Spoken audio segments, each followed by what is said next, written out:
Alright guys, so we have obviously been talking a lot about the absolutely catastrophic humanitarian situation on the ground in Gaza right now amidst Israel's genocidal war, and not only are we talking about a reality where almost the entire population of Gaza has been internally displaced without any real reliable access to food or clean drinking water or medical supplies for that matter, going on months now, with many of them disproportionately in the south of Gaza living in basically makeshift refugee camps as they are continuously bombed by the government of Israel. But on top of that, we've covered the stories of the United States and many other Western governments who have decided to use this moment to cut aid to the people of Gaza, slashing funding to organizations like UNRWA, the United Nations Relief Works Agency, based on entirely unproven allegations made by Israeli intelligence that there was some affiliation with October 7th. And on top of that, we've also covered the stories of Israeli civilians going to the border of Gaza and setting up bouncy castles and doing raves as they are blocking aid from getting into Gaza as a form of protest, with, of course, the tacit, at least, approval from the Israeli military and government, who has also obviously been blocking the aid themselves, largely. And so amidst all of this, amidst what is one of the single worst humanitarian crises on the face of the planet right now, with hundreds of thousands of people facing starvation, Israel decides to attack, to massacre Palestinians who were desperately trying to go to one of the few aid trucks that has made it into Gaza. They massacred them by the dozens. So here from Al Jazeera, a little bit of details on yesterday's attack. They say massacre, dozens killed by Israeli fire in Gaza while collecting food aid. So some details here. They say more than 100 Palestinians have been killed and some 700 others wounded. 700. After Israeli troops opened fire on hundreds waiting for food aid in the southwest of Gaza City, health officials said, as the besieged enclave faces an unprecedented hunger crisis. And I'm going to show you guys a new report here from the United Nations on that in a minute. They say the Gaza Ministry of Health said on Thursday that at least 112 people were killed and more than 750 wounded, with the Palestinian Ministry of Foreign Affairs condemning what it called a cold-blooded massacre. And I don't know how else you would possibly describe what happened. They say that people had congregated at Al Rashid Street, where aid trucks carrying flour were believed to be on the way.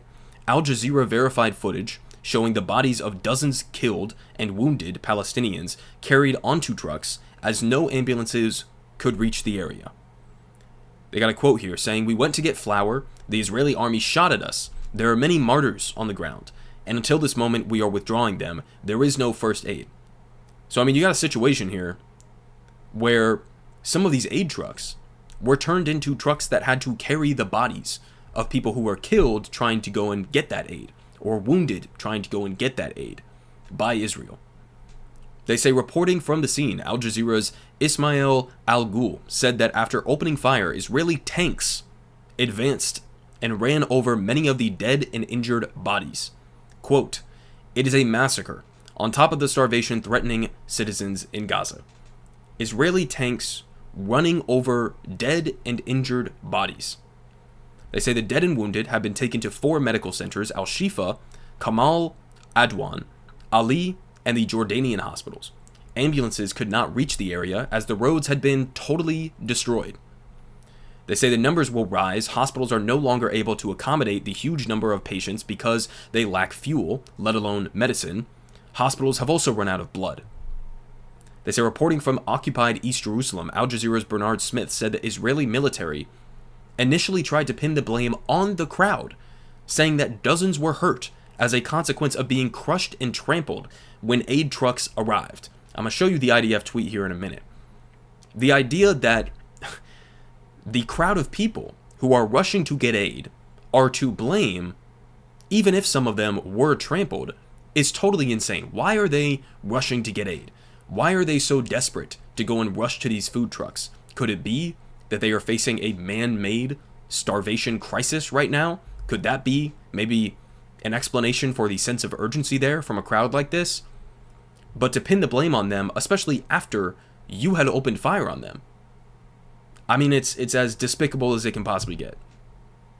They continue saying, and then, after some pushing, the Israelis went on to say that their troops felt threatened, that hundreds of troops approached their troops in a way that posed a threat to them, so they responded by opening fire. Now, I don't know if this is a typo here. I mean, that's the only explanation I could think of, because there weren't hundreds of troops that were approaching the IDF here. I do think that this may be a typo here from Al Jazeera, because none of the other reporting that I've seen shows that there were any Hamas militants in this area, even from other mainstream Western outlets. So I think they meant to say, as hundreds of people approached their troops in a way, they posed a threat to them, so they responded by opening fire. So effectively what you have here is Israel intentionally creating a man-made starvation crisis inside of Gaza amidst their genocidal war. And then as one of the few aid trucks gets into Gaza, and there's a crowd of people there who are desperate for food, they go and they rush this aid truck, trying to get access to some of the aid that's in there. Then Israel shoots them, fires on them with tanks and other weapons. I saw drones were apparently a part of this attack by the IDF from other outlets as well. So they start shooting at them. People panic. There's a rush around this. There's chaos surrounding this. And then the ending justification here from the IDF is that the people were approaching them and that they felt threatened. Even though none of these people, from what I've seen, allegedly attacked anybody in the IDF at all, in any capacity whatsoever. They just felt threatened by, I guess, people who were panicked because they were being shot at, right? Or people who are currently in the midst of a massive starvation crisis. And this is their justification. I mean, it's basically the same thing that you hear here in the United States when some racist cop shoots an unarmed black guy, and then you're looking for some justification and they say, well, I felt threatened. And it's like, well, what did you feel threatened by? By a group of people who were in the area that you were currently bombing and starving? Is that you felt threatened by their existence? They were walking generally in your direction, and so that gives you a right to fire on a bunch of unarmed civilians and kill over 100 of them? That's what we're saying now? They got another quote here saying, "We have been in touch with the Israeli government." This is the U.S. State Department spokesperson Matthew Miller. "We've been in touch with them since early this morning and understand that an investigation is underway." Don't worry, guys. An investigation is underway. They're going to investigate themselves, right? Surely that will produce consequences for somebody, right? It's a sick joke. He says, "We will be monitoring that investigation closely and pressing for answers." This is literally exactly what they say to every single allegation or even documented, verified proof of Israeli war crimes. This is what the U.S. State Department comes out and they say, well, we want them to investigate, right? There's never any accountability, guys. There's never even any real investigation. Notice how there's never any follow-up to this, right? It's just, here's a war crime that was documented on video. What's your response to it? Well, we, the U.S. government, want them to do an investigation into it. And then months later, it's like, well, what's the follow-up to that? Do you guys get any follow-up to that investigation? Has anybody been held accountable for these war crimes? No, there's never any accountability. There's never any follow-up, right? We're going to investigate ourselves. It's a joke. Now, a little bit more here on the starvation crisis. They say here, on Wednesday, Carl Scow, a deputy director for the World Food Program, told the United Nations Security Council that more than 500,000, or 1 in 4 people in Gaza, almost 25% of the population, were at risk of famine, with 1 in every 6 children below the age of 2 considered acutely malnourished. All right. So I do want to show you guys a little bit of what this situation looked like on the ground. Here was posted by IDF Online, okay, the IDF themselves. So they posted this. They say aerial footage of the operation to bring humanitarian aid into the northern Gaza Strip, showing how the Palestinian crowd attacked the trucks. And as a result, dozens were killed from overcrowding and crowding and trampling, right? And so you watch this video. Now, there's a couple things that stand out to me here. Obviously, number one is the context in which this video is being posted. You are starving these people intentionally as a strategy of war. Don't take my word for it. Go and look at Israeli politicians openly admitting that to be the case. You are intentionally starving these people, and then you're posting this overhead video, right? Notice how it's an overhead drone shot here in black and white, trying to make it seem as though there's no humanity to these people, that these aren't people who are panicked and starving and desperate to get whatever sort of food that they could possibly get their hands on, right? Because there's not enough aid being allowed in by you, your government, the Israeli government. But they post this overhead video to make it seem as though, these aren't human beings who are being intentionally starved, right? And then they say that as a result of overcrowding and trampling, people died. Conveniently don't mention that they fired on these people, right?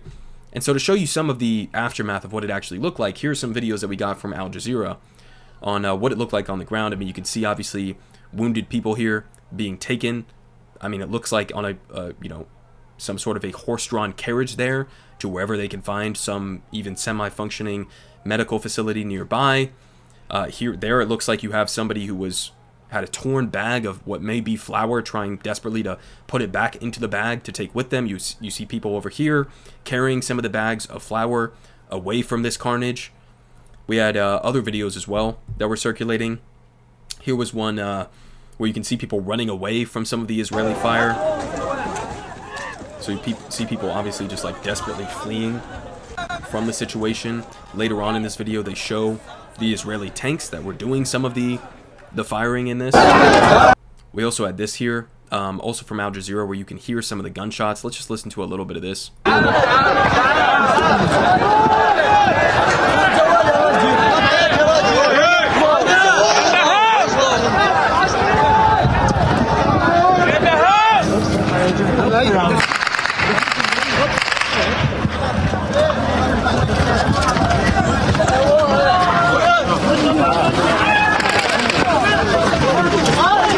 Yeah, so in response to this is what one of the high-ranking members in the Israeli government had to say.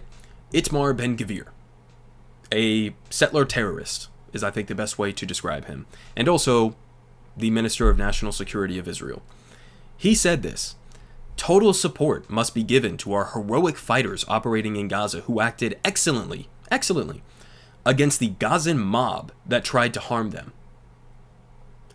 Today, it was proven that the transfer of humanitarian aid to Gaza is not only madness while our abductees are being held in the strip under substandard conditions, but also endangers IDF soldiers.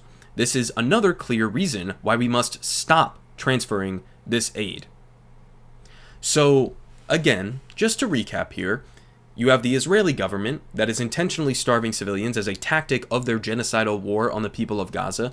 People show up to one of the very few aid trucks that is able to get into Gaza and desperately swarm it, right, to get their hands on whatever they can possibly get their hands on.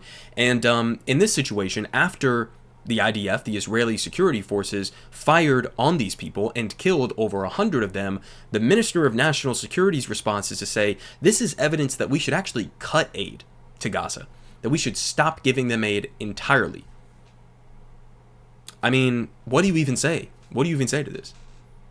They literally just want to starve out the population of Gaza so that they will all die or flee or be forced into the Sinai Peninsula or the ocean, maybe, in Itamar Ben-Gvir's, idea of a better world. I mean, this is the same guy, along with Bezalel Smotrich, the finance minister, who literally went to an event inside of Israel that was openly discussing the prospects of resettling Gaza, in their view, of creating Israeli Jewish settlements on top of the obliterated homes of Palestinians inside of Gaza. They openly went to this meeting, guys. So their intentions are not unclear. It's not ambiguous. They're openly saying it. They've openly been saying it for the entirety of this war. The goal is ethnic cleansing. The goal is a genocide. Guys like this don't even really do an attempt to hide what their motivations are. And yet somehow, like here in the US media, it's ambiguous, right? I mean, the way that I've seen it, I'll show you a couple examples here, but the way that the US media has even been reporting on this, which is one of the worst massacres since October 7th that we have seen in Gaza, they're still reporting on it, giving Israel the benefit of the doubt, right? Oh, well, surely there's some justification. Maybe I guess Hamas was hiding underneath the food truck or something, right? It's just, it is so disgusting. This was another thing that I saw floating around in response to all of this. I mean, this is one of those Israeli Telegram channels that we've seen, and I've been covering on this channel for a while now. This is the quote. They posted that initial footage overhead that I showed you guys earlier. And the quote is, by this poster, "First footage of the blessed massacre. You can see clearly they're fighting for their lives, for survival. Cannibalism is on the way," with an exclamation point. "We must starve them until the long-awaited cannibalism. This is the kind of shit that's being talked about over there. Now again, the U.S. media perspective on this. So this was from VOA News. More than 100 Palestinians are killed during Gaza food distribution. Just a remarkable headline. Here from Forbes, more than 100 Palestinians killed while waiting for food in Gaza, Health Ministry said. Hey, who killed them? How'd they die? They were killed by who exactly? It's ambiguous, we don't know. We don't have documented videos of what exactly happened here. It's not just passive voice, it's like intentional ambiguity for the sake of not wanting to make Israel look bad. We also had this from the AP. Gaza Health Ministry says that 70 people were killed and 280 were wounded in a strike on a crowd of Palestinians waiting for humanitarian aid. Again, whose strike was it? Whose strike was it? And finally here from CNN, breaking news, at least 100 killed and 700 injured in a chaotic incident. A chaotic incident. That's one way to put it. Where the IDF opened fire as people were waiting for food in Gaza. So, at least in this one, they say that the IDF opened fire. I'll give them a fraction of a credit for that. But, again, chaotic incident. A chaotic incident is like, I don't know, it's like, you know, you're trying to go to the mall, and there's a huge crowd of people there because it's the day before Christmas, and, you know, people end up, rushing towards some store to try to get a certain, you know, PS5 or whatever that everybody wants. That's like a chaotic incident. This is not a chaotic incident. This is a massacre. An intentional massacre of people who were so desperate for food that they rushed this aid truck, and then Israel opened fire on them and killed over 100 of them. That's a massacre. It's not a chaotic incident. It was chaotic. It certainly wasn't incidental. But we're going to finish off here with this. From The Guardian. Israel is deliberately starving Palestinians. So the details of some of what the United Nations experts and officials have to say about this is astonishing. They say Israel is intentionally starving Palestinians and should be held accountable for war crimes and genocide, according to the UN's leading expert on the right to food. Hunger and severe malnutrition are widespread in the Gaza Strip, where about 2.2 million Palestinians are facing severe shortages resulting from Israel destroying food supplies and severely restricting the flow of food, medicines, and other humanitarian supplies. Aid trucks and Palestinians waiting for humanitarian relief have come under Israeli fire. So, I mean, I showed you guys, I think it was a week ago at this point, one of those aid trucks that was struck by an Israeli missile, destroying it, obviously. You know, we've seen other examples similar to this one where not as many people died, but many people were, shot as they were trying to go get access to some of the aid. And as I point out here, I mean, it's not even just restricting the aid from getting into Gaza. It's also, they have been actively destroying Gaza's food supplies. I mean, I've seen videos that were posted by like IDF soldiers where they were going to a bakery or going to some warehouse that had food storage in it with a bulldozer or with one of the other, civilian machines, right, that has been heavily militarized and armored by the Israeli military, and just destroying it, just destroying a warehouse full of food for the sake of it, right? And on top of that, destroying crops, right, raising cropland and salting the earth in some instances, destroying food and water supplies in other instances. Like, this has been an across-the-board thing. You do not go into a place and destroy their crops if your intention is not to starve out the people. That's the only reason that you do that. You don't go around destroying trees and like olive trees, for example, if your goal is not to inflict that kind of a punishment on the people that you're invading. You don't do that for a military purpose, to say the least. They also say there is no reason to intentionally, again, block the passage of humanitarian aid or intentionally obliterate small-scale fishing vessels, which I showed you guys that video a couple days ago, or greenhouses and orchards in Gaza, other than to deny people access to food, obviously. And this was according to the United Nations Special Rapporteur on the Right to Food. They also say intentionally depriving people of food is clearly a war crime. Israel has announced its intention to destroy the Palestinian people in whole or in part simply for being Palestinian, which is almost one-to-one the part of the definition of genocide according to the Genocide Convention. They say, in my view, as the UN human rights expert, this is now a situation of genocide. This means the state of Israel in its entirety is culpable and should be held accountable, not just individuals or this government or that person. And they're 100% correct here. And they show a map showing how the aid going to Gaza, as more and more of it has been needed over time, less and less of it is getting in, right? And part of this is just Israel blocking it. Part of this is those Israeli civilians protesting it and blocking it from getting in at their, bouncy house rave celebrations at the border. But I mean, you can see here, aid entering Gaza dropped to nearly 98 daily truckloads in February. 98 a day for the entirety of a population of 2.2 million people, basically all of whom need this aid desperately. The pre-conflict average before October 7th that was getting into Gaza was 500 to 600 aid trucks. So, I mean, some people may look at this 98 number and they're like, wow, almost 100 aid trucks are getting in every day. I thought it would almost be less than that, right? That sounds like a lot of trucks, right? 100 aid trucks worth of food or water or medical supplies, right? The average before October 7th, before this onslaught happened, was 500 to 600. Now, a follow-up question to that, which they're going to talk about a little bit more down here, is why were there 500 to 600 aid trucks that were necessary to go into Gaza before October 7th, before this war started? Why was that the case? Well, it was the case because Israel had already been effectively occupying Gaza and had been restricting food and water and building supplies and everything else that you could possibly imagine from getting into Gaza. They had had a complete siege on the Gaza Strip. This is why before October 7th, we were calling it the world's largest open-air prison or a concentration camp, is because it was already being occupied by Israel. It's just that now it's being literally, in a much more direct physical way, occupied by their troops as well. But before, they already had control over everything. There were previous Israeli politicians who talked about putting the Gazan people on a diet and restricting the caloric intake of people in Gaza. So this is not a new thing. It's gotten significantly worse, obviously, since October 7th, in a dramatic fashion very, very rapidly. But even before that, there was a humanitarian crisis on the ground. Even before that, there were people who were going hungry and skipping meals and didn't have reliable access to food, clean drinking water, medical supplies, etc.